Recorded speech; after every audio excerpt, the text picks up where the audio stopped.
On se retrouve ensemble aujourd'hui pour tester ce graveur laser Acmer P3 2 en 1 avec une technologie infrarouge et diode. Et allez, je me spoil un peu, regarde-moi un petit peu ce boulot. Ça, c'est de l'acrylique.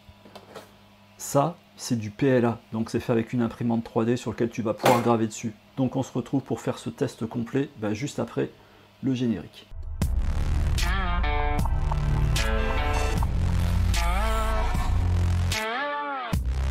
Et clairement, on va pas se mentir, on aime quand c'est emballé comme ça. Tu vois là, tout est parfaitement bien protégé.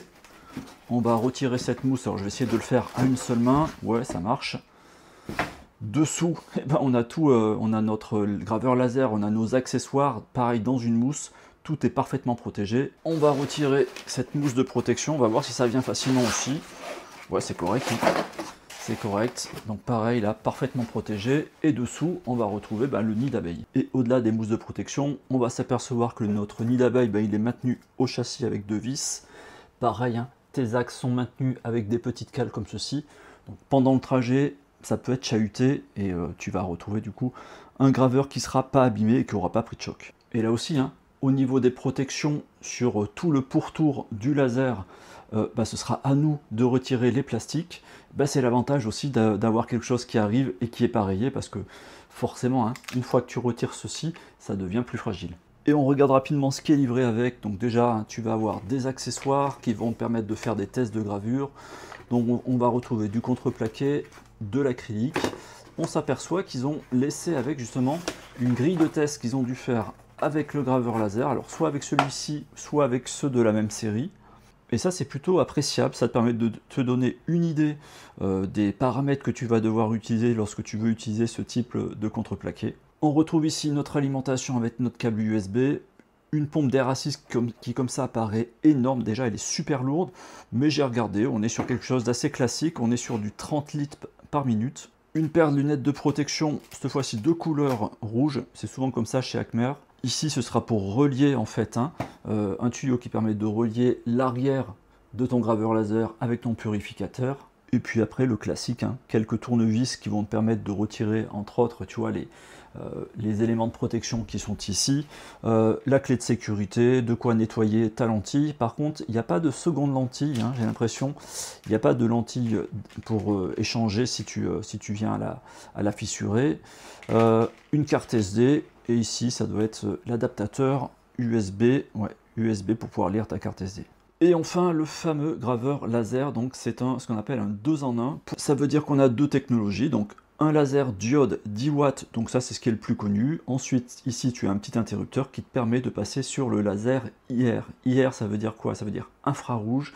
Et on est sur une puissance de 2 watts. Alors comme on dit souvent, le look c'est une histoire d'appréciation. En tout cas pour ma part, je kiffe. Le choix des matériaux, les couleurs qui ont été utilisées, le rappel avec la bande LED qui est ici, avec l'écriture Acmer. Donc sur cette version P3, une fois de plus, ils ont fait quelque chose de très très bien fini. Je te laisse regarder le système ici, le système de charnière, la caméra qui est ici, c'est super propre. On est sur un corps XY. Et maintenant, écoute, on va passer au test.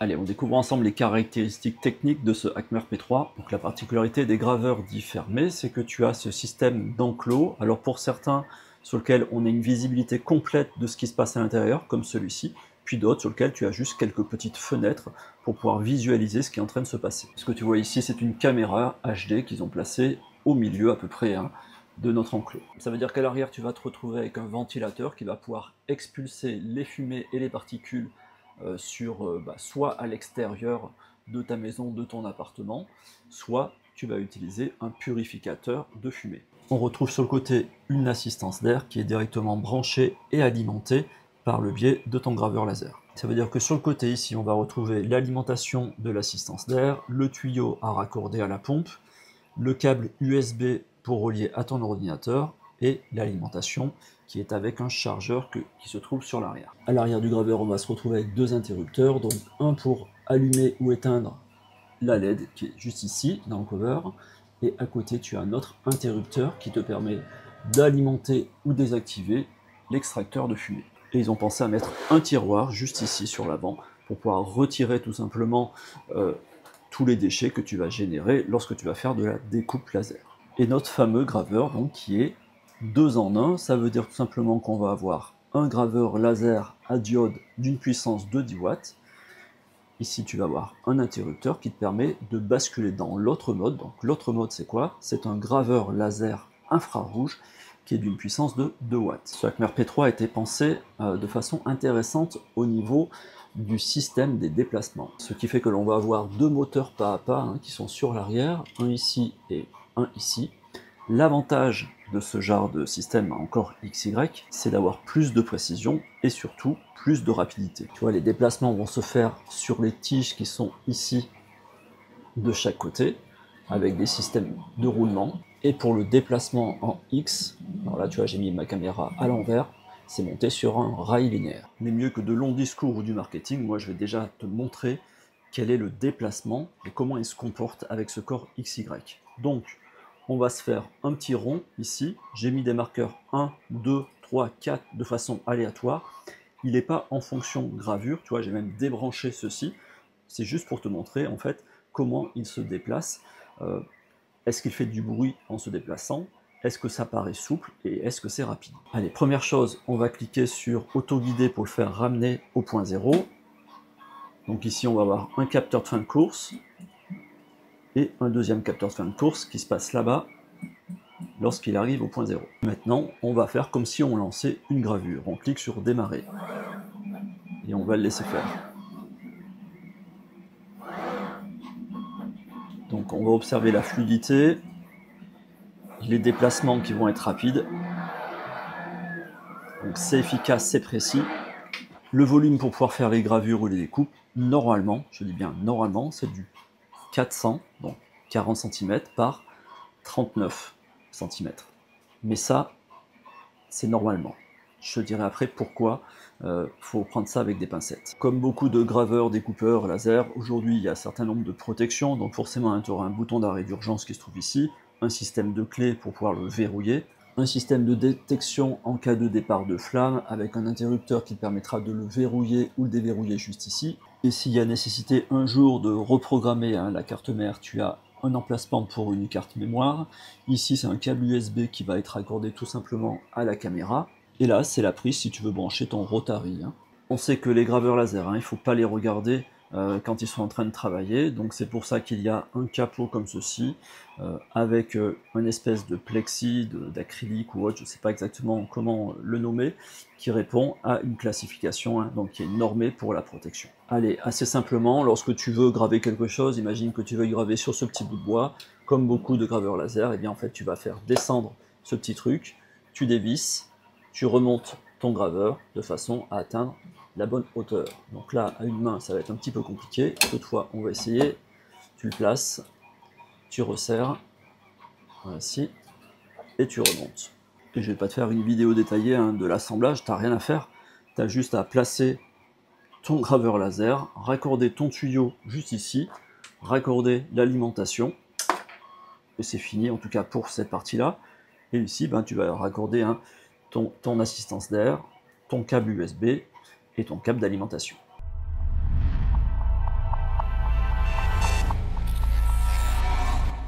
On a vu qu'il y avait une caméra HD sur le dessus, donc normalement dans le meilleur des mondes, tu places ton petit bout de bois ici, tu vas sur ton logiciel, imaginons que tu veuilles apposer ton logo, tu places ton logo, tu lances ta gravure et ça marche. Mais ça, c'est dans le meilleur des mondes. Et pourquoi je dis ça? C'est parce que j'ai fait différentes vidéos sur une multitude de graveurs qui embarquent tous des caméras. T'as aucun graveur du marché qui a une caméra qui est ultra précise, en tout cas dans ceux que j'ai testés, mis à part celle de la Bambu Lab H2D avec son graveur laser. Donc quand je parle de précision, imagine que tu places ton petit bout de bois ici et que tu veux graver, il faudra regarder à 2 fois avant de lancer ta gravure parce que tu auras toujours un petit décalage. Et ceci est assez cohérent. Quand tu fais tes réglages de ta caméra, tu as une certaine hauteur, tu as une distance. Ensuite, tu vas placer d'autres pièces sur ton plateau. Il faudrait que ta caméra soit capable de gérer aussi la volumétrie, les distances. Quand tu graves sur un bout de bois ou quand tu graves sur cette pièce-là, forcément, va y avoir des différences d'appréciation. Donc forcément, tu auras un décalage. Allez, pour ce qui est du réglage de la caméra, il te propose de le faire avec ce petit truc qui t'ont livré avec. Je t'invite à voir la vidéo que j'ai faite spécialement sur comment régler une caméra, comment on l'a calibrée, qui est valable pour tous les graveurs laser du marché. Néanmoins, ce qu'ils t'ont livré avec, bah, oublie, c'est une cochonnerie. Je te conseille vivement d'utiliser ce genre de choses, qui est beaucoup plus efficace. Si tu tentes de faire le réglage de la caméra avec ce qu'ils t'ont proposé, franchement, tu vas galérer. Tu vas avoir beaucoup de difficultés à obtenir des bons scores lorsque tu fais ces réglages. Donc non, prends ce genre de choses. Alors ça, c'est livré, je ne sais plus avec quel laser je l'avais eu, mais en soi, ça doit pouvoir se trouver. L'avantage, c'est que tu es sur un papier qui va avoir une meilleure réflexion et qui va être mieux attrapé par ta caméra. Donc c'est beaucoup plus efficace. Et avec ça, ben, j'ai un meilleur score et j'ai plus de précision.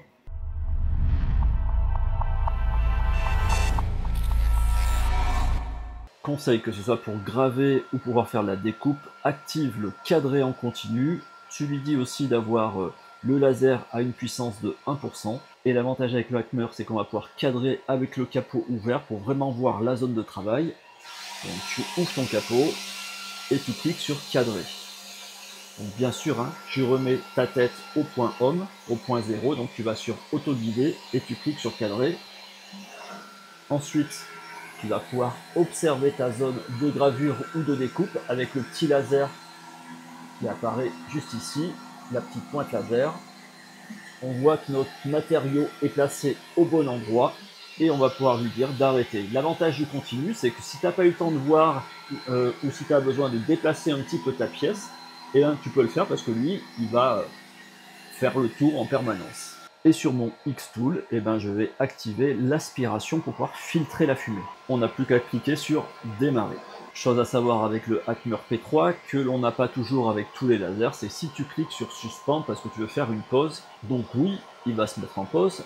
Néanmoins, si tu ouvres le capot pour regarder comment ça se passe, par exemple ton travail en cours, eh bien ça va arrêter ta gravure. Donc, si tu veux faire tout simplement une pause pour observer ton travail, tu as juste à ouvrir le capot et ne viens pas cliquer sur suspend. Tu auras alors compris qu'en l'état, sans de changement, sans de modification dans le G-code, tu auras ce type de comportement. Ici, pour te montrer, quand on active ou pas la pompe d'assistance d'air, et on n'a même pas besoin de sortir notre morceau de bois pour voir la différence. Sur les premières pièces, on va voir plein de zones de suintage, de zones un petit peu noires, qui sont vraiment pas propres. Et à partir de ce moment-là, juste ici, là, j'ai commencé à activer l'air assist. Ici, on va observer la fumée qui est dégagée lorsque l'on fait de la découpe, et d'où l'importance d'avoir vraiment un très bon purificateur d'air. Donc celui-ci, effectivement, la version X-Tool, c'est un peu le meilleur du marché. Il faut deux choses. Un, avoir un ventilo à l'arrière qui va pousser la fumée sur l'extérieur, et qu'il n'y ait pas trop de fumée à l'intérieur de ton boîtier, sinon forcément, il y a des petites zones comme ici, où la fumée pourrait ressortir. Ensuite, il te faut un purificateur d'air qui soit efficace, alors avec deux notions. Certains purificateurs d'air vont avoir suffisamment de puissance pour pouvoir tirer la fumée, la filtrer, et ensuite laisser sortir l'air. Bon, ça c'est une chose. Donc, il faut avoir un purificateur qui soit suffisamment puissant pour pouvoir filtrer un maximum de fumée. Je t'ai montré sur certaines vidéos que, en fonction des marques, certains sont un peu faiblards. Mais surtout, c'est de pouvoir avoir un système qui va porter vraiment son nom en termes de purification d'air. Et le grand avantage du X-Tool, même si effectivement il est plus onéreux que les autres, c'est que ici, on a tout un tas de cartouches. Je te l'ouvrirai juste après quand la gravure sera finie, mais tu as à chaque fois des tiroirs avec différents filtres.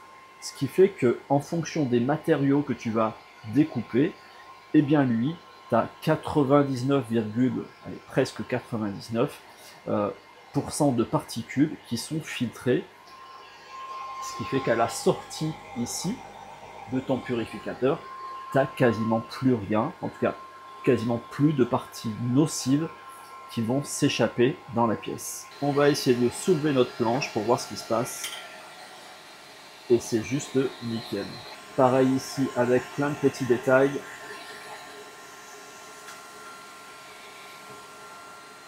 Bah, écoute, c'est juste parfait. Je te montrerai après le résultat. Ici, c'est pour pouvoir faire ce qu'on appelle un petit libre avec la partie arrière qui est flexible. C'est super propre. Ce que je t'ai montré tout à l'heure à travers la vitre, c'est la partie qui était sans l'air assist et juste après la partie avec le air assist. Hein. Donc, aussi bien des deux côtés, on voit que bah, c'est pas quali du tout si tu oublies de enclencher l'assistance d'air.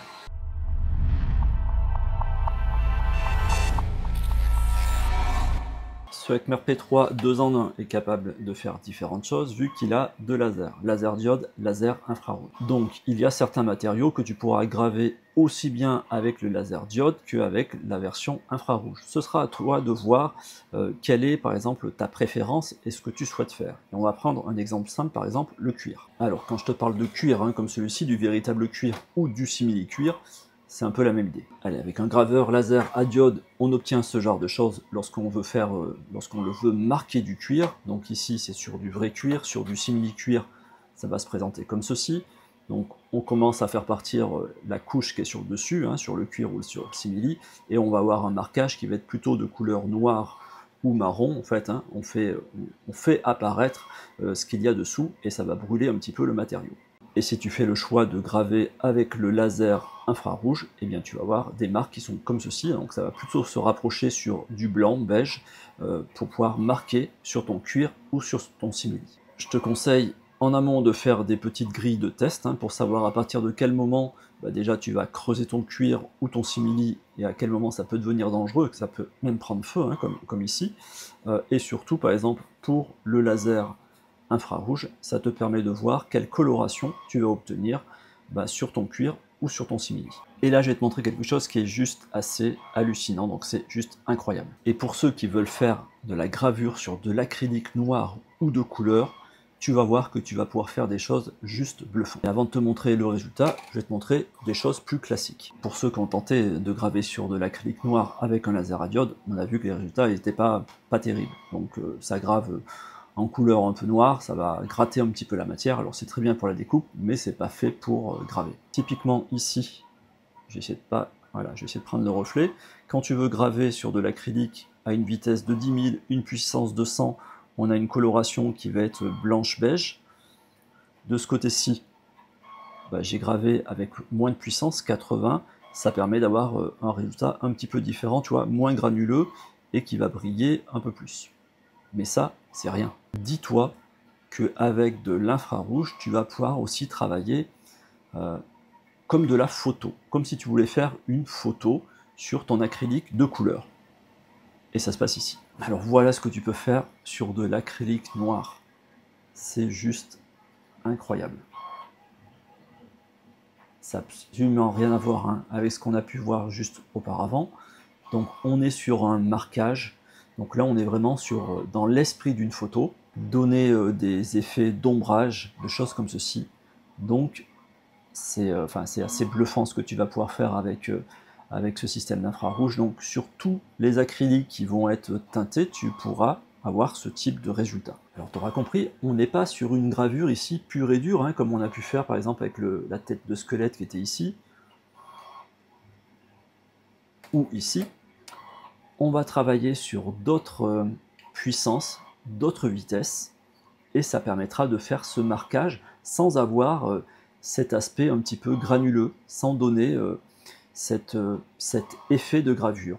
Donc voilà le travail que tu vas pouvoir réaliser. Allez, un autre truc qui est assez bluffant, tu vas enfin pouvoir graver sur tes impressions 3D.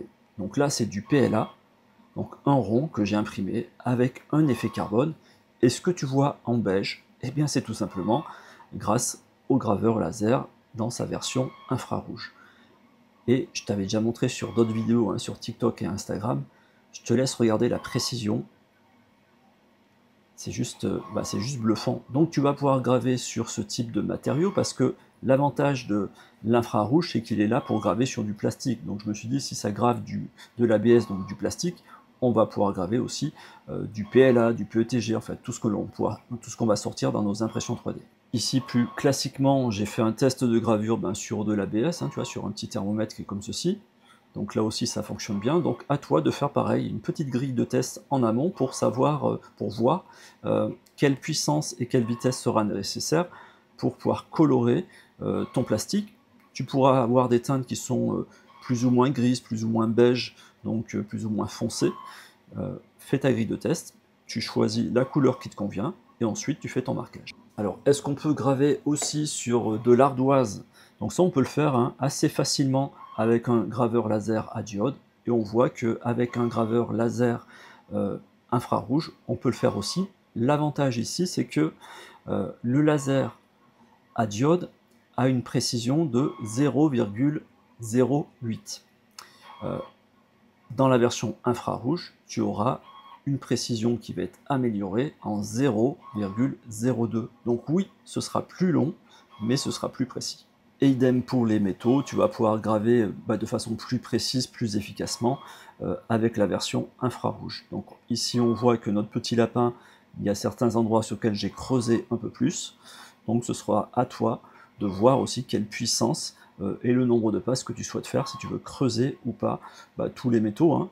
Ça peut être de l'acier inoxydable, ça peut être du laiton, ça peut être de l'or. En fait, tu graves un peu ce que tu veux avec l'infrarouge. Alors bien entendu, tu peux graver aussi avec le laser à diode. Donc ça, c'est un petit cœur que j'aime bien faire à chaque fois sur mes tests. Tu peux graver avec un 10 watts, tu peux graver avec un 5 watts, tu peux graver avec presque tout, voire même, je t'avais déjà montré plein de fois, sur chacune de mes vidéos, je te ressors ce genre de planche, sur de l'acier inoxydable, tu vas pouvoir faire de la couleur avec n'importe quel laser à diode. Tu n'as pas besoin d'acheter des lasers en 40, 60 watts. Bien souvent, le marketing te fait croire qu'il faut avoir de la puissance pour faire de la couleur. C'est faux, c'est bidon. Avec des tout petits lasers, à diode, tu peux déjà faire de la coloration sur de l'acier inox. Ça, c'est en l'occurrence, c'était fait avec un graveur, je crois, en 5 watts.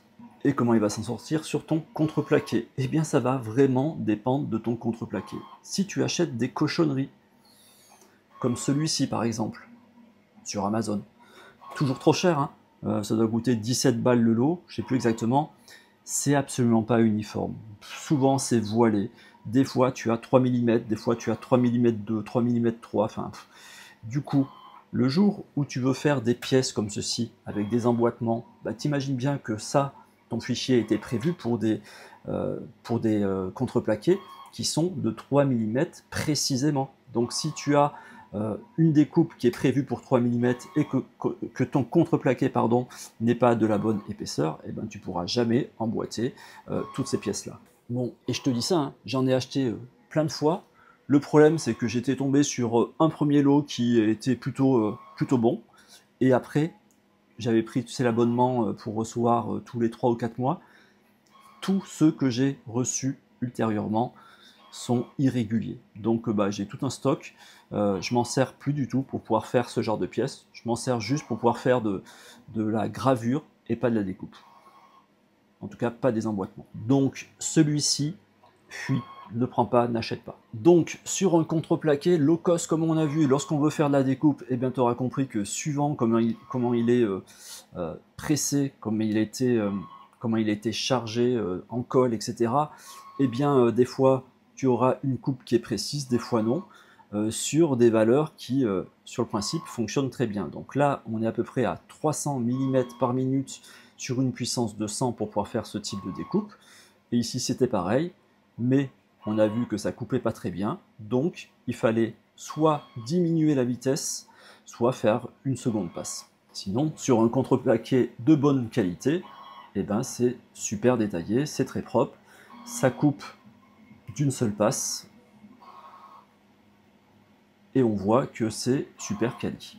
Pour ceux qui se demandent des fois, est-ce que l'assistance d'air est vraiment indispensable pour faire la découpe? Voilà. Tu as la réponse ici, oui, c'est indispensable. Typiquement, là, j'avais commencé ma pièce sans l'assistance d'air, et tu vois toutes les marques qui sont présentes. Donc ça fait du suintage, ça fait une coloration, c'est de la fumée, c'est pas propre. Et après, je l'ai activé, et je te laisse observer après. C'est ultra propre, super précis. Et j'aime bien utiliser ce type de modèle pour pouvoir faire nos tests de découpe, pour voir si c'est précis, si ça fonctionne bien. Donc là, tu vois le système de charnière qui a été fait grâce à la découpe. Et comment on va pouvoir nettoyer quand tu as des choses comme ceci. Soit tu utilises un petit papier ponce, soit tu peux utiliser, par exemple comme ici, un petit peu de vinaigre blanc pour pouvoir faire partir toutes ces marques. Et sur le contreplaqué, sur du bois ou autre, en fonction de la densité, tu vas pouvoir graver, creuser. Donc sur le contreplaqué, c'est super facile pour pouvoir creuser. Ici, j'ai voulu faire un passage très rapide pour voir le rendu que ça pouvait avoir. Donc on voit que c'est pas super précis. Donc il aurait fallu que je réduise un petit peu la vitesse. Mais en tout cas, la découpe était nette. Et sur ce modèle-là, alors j'ai laissé en l'état. Maintenant, il faudrait pouvoir poncer un petit peu ou passer un petit peu de vinaigre.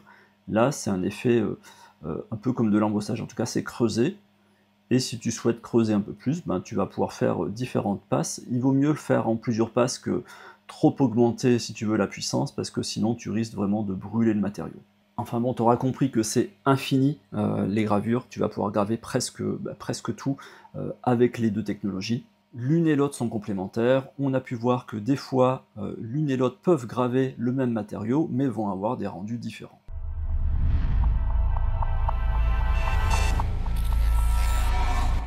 Allez, parmi les choses qui sont à améliorer ou à penser par Acmer et par vous lorsque vous ferez le montage. À l'origine ici, tu as une petite vis qui est une butée pour pouvoir faire en sorte que ton fin de course en Y vienne en appui dessus. Et quand tu regardes le manuel, ils te disent en fonction du type de laser que tu utilises, si tu utilises un 48 watts ou la version 2 en 1, soit tu la laisses, soit tu la retires. Mais attention. Pour eux, dans le manuel, si tu utilises ce type de laser, donc le 2 en 1, il faudrait la retirer, et ça pourrait se comprendre, parce que si tu utilises par exemple le 48 watts, qui va être plus large, le fait de mettre une petite vis ici, ça évite qu'ils viennent trop proches en butée. Et ce qu'ils ont juste oublié dans la phase de conception, c'est que tu ne vas pas faire que des gravures de contreplaqué ou de feuilles de papier qui sont tout en bas, là, au fond de ton plateau. Il y a un moment donné, tu fais aussi de la gravure sur des pièces qui sont légèrement plus hautes. Ça veut dire que si ton graveur laser est en position basse, oui, tu pourras fermer ton capot. Mais si ton graveur laser est en train de graver, ne serait-ce sur un truc un peu épais comme ça, ta tête laser est un peu plus haute, ce qui fait que si tu laisses pas une vis ici, ou voire même si tu ne rajoutes pas comme moi de la longueur, eh bien, il vient taper et bousiller ton enclos. Par ailleurs, s'il est trop proche, eh bien ça vient l'ouvrir. Tu vois, par exemple ici, on n'est pas dans une position super haute non plus. Je viens ici embuter au point 0. Imagine tu es en train de refermer. Eh bien, il vient toncher ton couvercle. La solution à ça, c'est de mettre une vis qui est un peu plus longue. Vigilance. C'est là où je t'ai dit tout à l'heure, attention sur les dimensions. Le fait de rajouter de la distance, tu vas perdre du volume. Donc au départ, il était pensé pour faire 39 cm. Je te conseille, avec ce type de vis, de le descendre à 37. Oui, avant de te montrer comment on fait, c'est essentiel de diminuer la distance. Sinon, eh bien, ton graveur, il va venir embuter au fond parce qu'il n'y a pas de fin de course. Donc vu qu'il n'y a pas de fin de course, lui, il va s'adapter à ce que va nous dire le logiciel. Si le logiciel il croit qu'il peut faire 39, il va vouloir aller jusqu'au fond, il va venir embuter, tu vas tout casser. Donc sur Lightburn, tu viens ici, tu vas dans les paramètres et réglages, et tu vas mettre 37, donc 370 mm au lieu de 390.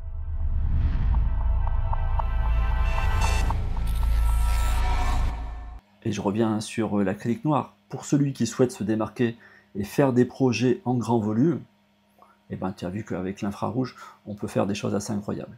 Et souvent, ce type de technologie, on va les retrouver sur les lasers dits portatifs, qui sont 10 par 10, 15 par 15. Là, tu vas pouvoir presque travailler sur du 40 cm. Dans les autres points de vigilance, on a vu que l'on pouvait lancer la gravure avec le capot ouvert. Donc oui, ça peut être un plus, comme je t'avais montré, pour pouvoir faire le cadrage et vérifier où est placé ton laser. Et ensuite, pense à le refermer. Ça peut être un moins si tu lances ta gravure avec le capot ouvert. 1, tu te ramasses des particules et de la fumée dans la figure. Et 2, tu as le risque aussi de voir le laser si tu n'as pas des lunettes de protection sur toi. Je te l'ai déjà montré plusieurs fois, les caméras embarquées sur ce type de graveur laser, c'est jamais très précis, donc je te redonne la petite astuce. Tu vas sur Lightburn, tu lances ta caméra, donc tu fais une photo de ce qu'il y a sur ton plateau. On va avoir notre petit carton qui est ici. Imagine que tu veuilles graver sur ce morceau de PLA, tu prends la dimension de la pièce que tu veux graver, tu fais 1 mm de plus, tu fais une petite zone de marquage, ce qui te permet ensuite de mettre ton PLA, enfin ton petit rond directement sur ta gravure. Ensuite, tu vas pouvoir placer ta photo, les choses que tu veux aggraver directement dessus, ce qui fait que ce sera précis parce que tu as déjà fait ta zone de marquage initialement. Et tu imagines bien que par exemple pour faire ce type de gravure, c'est important d'avoir de la précision parce qu'on vient graver jusqu'au bord, on a quelque chose qui est parfaitement centré. Donc j'ai procédé de cette étape-là, j'ai d'abord fait mon petit rond, j'ai placé ma pièce dessus et j'ai ensuite gravé. Si tu avais placé directement ta pièce sur le plateau, que ensuite tu fais ta photo, que ensuite tu balances ta gravure, tu es sûr que tu auras un petit décalage de quelques millimètres et tu vas foirer ta gravure. Allez, parmi les choses que j'ai appréciées sur le Hackmer P3, alors c'est la vitesse, mais quand on parle de vitesse, il faut faire la distinction entre la gravure et les déplacements. Certains te parlent que de la vitesse de gravure, c'est dans le marketing comme d'habitude, et ils oublient de parler aussi de la précision et la rapidité de déplacement. Là je te l'avais montré en début de vidéo, c'est fluide, c'est précis, donc pour le coup c'est un vrai point fort de l'Hackmer P3. Et par ailleurs, ça sert à rien d'avoir des graveurs des fois qui sont ultra précis par rapport à la gravure. On a vu par exemple tout à l'heure avec l'infrarouge, on est sur du 0,02. Si déjà par défaut ton graveur n'est pas ultra précis lorsqu'il fait ses petits déplacements pour la gravure. Donc s'il ne sait pas pointer correctement, ça ne sert à rien d'avoir un laser précis. Et tant qu'on parle de précision de graveur laser, certains se disent autant investir tout de suite sur du 40 watts, du 60 watts, du 120 watts. Ok, c'est très bien, mais tu vas faire de la belle découpe. Par contre, lorsque tu vas vouloir faire de la gravure, tu auras compris qu'avec un laser qui est hyper épais, tu ne pourras pas être précis. Donc, c'est important d'avoir soit une technologie qui permet de redescendre en puissance, par exemple, et de travailler sur du 20 watts, du 22 watts, avec ton gros laser en 40 ou 60, ou soit avoir un petit module à côté pour pouvoir faire de la gravure précise. Dans les autres points positifs, on va parler de la fumée. Est-ce que la fumée va sortir du caisson? Est-ce que le ventilo fait bien le job ou non? Donc certains se sont posé la question, on voit des trous qui sont sur les côtés ici, est-ce que la fumée va sortir sur les côtés? Donc non, on n'a pas de fumée qui va s'échapper sur les côtés. Pourquoi? Parce que quand tu travailles avec le ventilateur qui pousse la fumée sur l'arrière et on a suffisamment de tirage, d'autant plus que si tu utilises un purificateur qui lui aussi va aspirer, il a des moteurs qui tirent la fumée, donc tu as plus d'air qui sont propulsés de fumée qui vont passer sur l'arrière que de fumée qui sont prêtes à s'échapper. Alors pour cette partie-là, certains pourraient regretter qu'il n'y ait pas le menu de commande avec le bouton Home, le bouton pour pouvoir faire avancer, reculer notre tête laser. Alors souvent on l'utilise quand il y a un port USB ou un lecteur de carte SD pour pouvoir dire que ton ordinateur il n'est pas à côté de ton plan de travail, tu viens avec ta clé USB ou ta carte SD, tu la mets à l'intérieur et après tu appuies sur le bouton marche.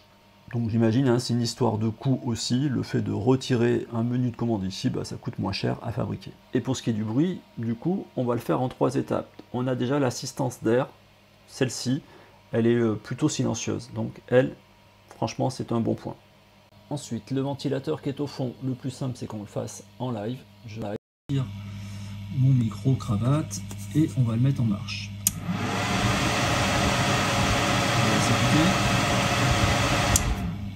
Je vais replacer mon micro-cravate. Donc c'est correct, c'est pas quelque chose qui est extrêmement bruyant. En plus que lorsqu'on va refermer notre capot, ça va assourdir un petit peu le bruit. Alors ok, il n'est pas trop bruyant, mais il y a quelque chose moi qui me dérange, c'est le fait que c'est un interrupteur qui le fait fonctionner. Donc quand tu le mets en fonction, il marche tout le temps. Donc en début de gravure, il est là, et en fin de gravure, il n'y a pas une information à un G-code qui lui dit « arrête-toi, tu as fini ta gravure ». Donc il tourne en permanence, et t'imagines bien que c'est un peu relou d'aller appuyer sur le bouton derrière en début et en fin de gravure. Ils auraient mis un petit interrupteur devant, oui, ça aurait pu être cohérent, donc ça pour moi c'est pas un point positif. Et lui alors, est-ce qu'il est silencieux? Eh bien je te propose de faire la même chose, on va le mettre en fonction. Donc pour le mettre en fonction, alors j'ai fait exprès de le débrancher pendant toute la phase où je te parlais, sinon tu auras compris qu'on n'aurait pas pu faire cette vidéo calmement. Alors bien entendu, lorsque tu vas faire ton branchement, hein, pense bien à mettre ton appareil sur arrêt pour pas faire de faux contact. Donc on appuie sur marche, on a notre appareil qui tourne et pareil, je vais retirer le micro cravate.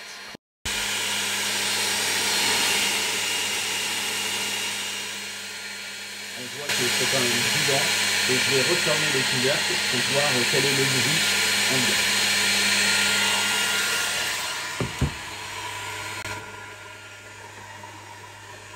Alors ça va atténuer le son, mais ça reste bruyant.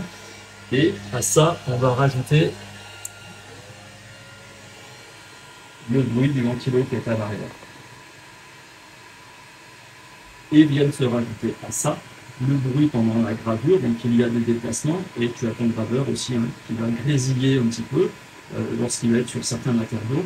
Donc oui, cette machine reste brillante. Quand je dis que cette machine reste brillante, hein, elle ne fait pas partie des machines les plus silencieuses du marché, et à ça hein, vient se rajouter l'assistance d'air lorsqu'elle est en fonction. Et là aussi, j'ai une remarque à faire par rapport à ce fameux bruit et ce fameux ventilo, en tout cas ce graveur qui est constamment en fonctionnement. Ça veut dire qu'ils n'ont pas prévu dans le G-code de lui dire ben, ne t'allume pas lorsque tu ne fais rien, commence à t'allumer lorsque tu graves et arrête-toi une fois que tu as fini de graver. Donc j'ai envoyé un petit message au service Acmer pour savoir si ils ne pouvaient pas penser à ça et pourquoi en fait il était tout le temps bruyant et pourquoi le ventilo tournait tout le temps. Alors pour eux, leur réponse est de me dire que le fait que tu as un système dit infrarouge à l'intérieur, il est nécessaire de refroidir et de ventiler en permanence. Néanmoins, moi je me pose une question. Là, je l'ai débranché, donc il n'est pas en fonctionnement. Donc mon système infrarouge, il n'a pas besoin d'être refroidi. Donc si on crée un interrupteur dit électronique dans le système de programmation, on peut lui dire la même chose, lui dire ben, arrête d'alimenter mon module pour ne plus faire de bruit du tout. Donc moi je ne voulais pas poser une question dans le sens peut-on arrêter que le ventilo et laisser en fonctionnement le laser? Ma question était plutôt formulée à est-ce qu'on ne peut pas tout arrêter quand il ne sert pas? Donc je pense qu'il y a peut-être quelque chose à faire dans le G-code. Je vais étudier ça pour voir si on peut arriver à modifier ceci, parce que c'est quand même beaucoup plus agréable d'être dans une pièce silencieuse que d'avoir une turbine qui tourne en permanence. Parmi les choses qui sont livrées avec, on va avoir pas mal d'accessoires de test. On va retrouver de l'acrylique, du contreplaqué, du liège, des cartes de visite, enfin en tout cas c'est pas mal. J'ai reçu des graveurs laser où il n'y avait rien, voire juste une petite planchette comme ça, donc là c'est plutôt un bon point. Ensuite, c'est livré avec une petite paire de lunettes comme ceci, de couleur rouge. Bien souvent, ce sont des lunettes de couleur verte. Passez un peu votre chemin sur ces trucs low cost. Quand tu as un graveur laser et que tu investis sur ce type de machine qui s'avoisine presque les 1000 balles, je pense que tu n'es plus à 60 balles près pour t'acheter une paire de lunettes de qualité. Donc, je te conseille vivement de t'acheter des vraies lunettes de qualité que d'utiliser ces petites lunettes qui sont livrées avec. Alors ok, très bien, on a un graveur laser, mais il nous faut un logiciel bien entendu pour le faire fonctionner. Donc bon, il te propose une version bêta test d'un logiciel Acmer. C'est pas au point, je te conseille de ne pas l'utiliser. La caméra pour l'instant n'est pas reconnue, les déplacements sont compliqués, enfin c'est vraiment pas top. La seule chose qui est plutôt bien, c'est que il va reconnaître ton graveur laser, il va savoir que tu es sur un graveur laser qui a la diode et la version infrarouge, donc tu vas lui dire quel type de matériau tu souhaites utiliser, quel type de laser tu souhaites utiliser, il va te faire des recommandations et des pré-réglages. C'est la seule chose qui est bien pour l'instant sur cette version bêta test. Dans d'autres points qui sont pour moi à refaire, et ça c'est vite fait entre nous soit dit, hein, c'est que on te fournit une petite feuille comme ceci avec les paramètres normalement de gravure, mais ça rime à pas grand chose. À chaque fois c'est marqué maximum power 100%, et à chaque fois ça te met en gros la vitesse conseillée, voire presque maximale pour chaque catégorie de matériaux que tu veux découper ou graver, mais ça ne te donne pas finalement quelle puissance utiliser pour pouvoir faire de l'acrylique, avec quelle vitesse réelle.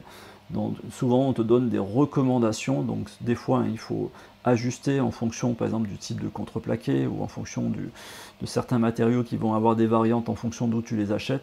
Là on te dit juste que tu peux aller jusqu'à 100%, mais ça te donne aucune information, donc ça sert à vraiment pas grand chose. Point de vigilance, étant donné que tu as 2 graveurs laser à l'intérieur de technologie, ce qui fait qu'on a vu qu'il y avait 2 niveaux de précision, donc 0,02 pour l'IR, 0,08 lorsque tu fais du remplissage pour le laser diode. Donc dans ton logiciel, pense à chaque fois à venir, hop, je vais essayer de faire une mise au point ici, dans l'intervalle des lignes et de adapter donc 0,08 ou 0,02 en fonction de la technologie pour avoir plus de précision. Bon, vous savez que je suis transparent dans tout ce que je dis et dans tout ce que je fais, donc quand j'ai des problèmes, je vous le dis, quand j'ai des succès, je vous le dis aussi. Là, en l'occurrence, j'ai eu un autre problème, c'est-à-dire qu'à un moment donné, mon capteur de fin de course sur l'axe IS ne fonctionnait plus. Il venait en butée, il venait tambouriner, il ne s'arrêtait pas, donc il fallait tout de suite appuyer sur le bouton arrêt d'urgence, sinon tu bousillais tout. J'ai tout démonté, j'ai démonté le capteur, j'ai même démonté l'autre capteur, j'ai essayé de les remplacer l'un et l'autre, c'était toujours un bug aléatoire. Ça veut dire que mon capteur de fin de course, lorsque j'appuyais comme ceci à mi-parcours, il fonctionnait, et on le voyait très bien lorsque tu regardes sur Lightburn. Lorsqu'il venait ici, il ne fonctionnait plus, donc c'était un dysfonctionnement aléatoire. C'était toujours la même chose quand j'ai placé mon autre capteur à cet endroit-là. Donc j'ai testé la conductivité du câble de raccordement entre mon capteur et la carte mère. Et donc c'est mon câble qui avait un faux contact. Alors il n'était pas coupé, il n'était pas pincé, en tout cas physiquement, on va dire, sur l'extérieur, on ne voyait pas que notre câble était abîmé. Mais les fils de cuivre étaient cassés, coupés certainement à l'intérieur, ce qui fait que des fois ça fonctionnait, des fois ça ne fonctionnait pas, en fonction de où est-ce qu'il était. Et tout ça pour en revenir à cette chaînette. Alors on pourrait se dire aussi que c'est faute à pas de chance, néanmoins je trouve que la qualité des câbles utilisés pour le câble management et tous les capteurs, je trouve que c'est pas super robuste, donc forcément avec le temps il est possible qu'il y ait certains câbles qui soient à changer. On l'a souvent vu sur les imprimantes 3D, tu sais, celles qui font le mouvement du plateau sur l'axe Y et le câble à l'arrière qui vient à se couper, se sectionner au fil du temps. Alors j'irai pas jusqu'à dire que ça va t'arriver, néanmoins je trouve que si on place des câbles super robustes, et ben ça permet d'envisager de faire des milliers et des milliers d'heures sans avoir un risque qu'un câble se sectionne. Sinon tu as pu voir que je me suis quand même bien amusé et j'ai bien joué le jeu aussi de tester une multitude de matériaux avec ces différentes technologies, surtout avec la nouvelle technologie qui est l'IR. Donc oui, je me suis fait plaisir avec ce Acmer P3. Ça reste une machine qui est quand même super intéressante. En termes de performance prix, c'est à toi de voir si c'est adapté à ton budget tout simplement. Je te laisse placer dans les commentaires tes remarques, tes questions, tes suggestions sur ce Acmer P3. Est-ce que je te le recommande? Est-ce qu'il est fait pour toi? C'est plutôt à toi de voir si cette technologie est adaptée, si tu as le budget aussi pour investir sur ce type de technologie. Néanmoins, si j'ai vraiment un conseil à te donner, si tu dois investir sur un graveur laser, prends un graveur laser qui est fermé, donc avec un enclos. Donc soit un graveur qui est déjà tout prémonté comme celui-ci avec un enclos qui est posé directement sur le châssis, ou soit tu prends un graveur laser qui est classique et tu t'achètes un enclos à côté. Et bien entendu, un purificateur d'air si tu veux pas évacuer tes fumées ou si tu ne peux pas évacuer tes fumées sur l'extérieur, en l'occurrence si tu n'es pas propriétaire ou c'est pas dans une pièce qui te permet de pouvoir faire sortir le tuyau ou de faire un trou dans le mur, il te faudra bien quelque chose pour pouvoir travailler en toute sécurité. Je rajoute dans la description le lien aussi du Xtool, le purificateur d'air. Alors moi je l'avais acheté, je crois, au mois de décembre, j'ai dû l'acheter. Il était en promo à moins 50%, donc il faut aller voir de temps en temps, ils font des opérations promo, les soldes, etc. Pour le Acmer P3, pareil, je te mets le lien dans la description avec un code promo. Alors des fois le code promo peut être plus intéressant que la promo en cours, des fois c'est l'inverse. À toi de voir, c'est en fonction de la période à laquelle tu cliques pour aller voir quel est le prix de ce Acmer. Sur ce, les artistes, moi je vous dis à très bientôt et prenez soin de vous.